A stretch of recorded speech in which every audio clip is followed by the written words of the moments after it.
Hey everyone, so in this video we are going to be talking about mixtures and the two different types of mixtures that you may see in the world around you. So first, just a little recap. Pure substances, we only have one type of particle, and if there's more than one type of atom, they have to be bonded together. So I'm just going to do a quick visual here. Let me get big old fat colors. So elements are going to be one capital letter in the symbol, one thing from the periodic table. So I'm going to see one blue dot, or I'm going to see two blue dots bonded together. Okay. Compounds, on the other hand, are going to be two or more different elements bonded together, two or more types of atoms chemically bonded. So maybe we'll have a dark green circle bonded to a light green circle, or maybe we'll have a dark green circle and a orange square and a pink triangle bonded together. That's a compound. So these are two separate compounds. Example, that or that. Okay. And in here, example, that or that. Okay. Here, I'm just going to put this in a box to show that they are separate. Dun, dun, dun, dun, dun.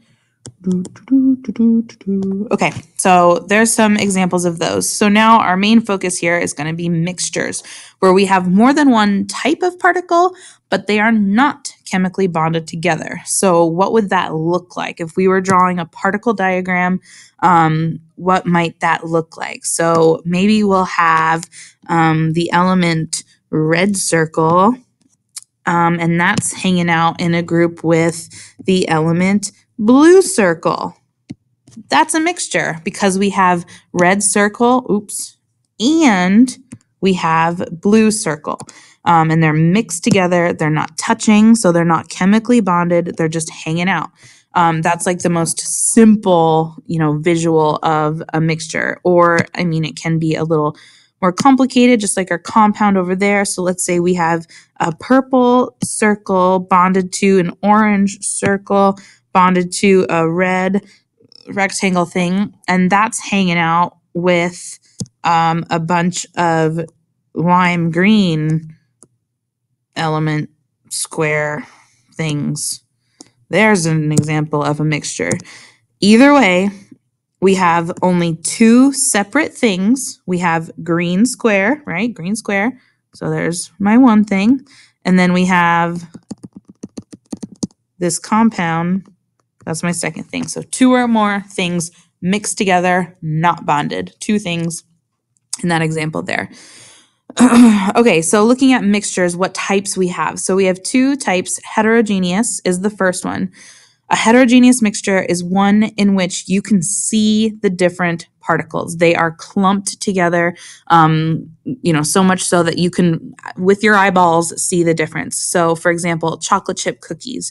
You can see the cookie part and you can see the chocolate chip part. They aren't, they're mixed together. They're hanging out with each other, but they're not bonded together, and, they're not all uniform throughout.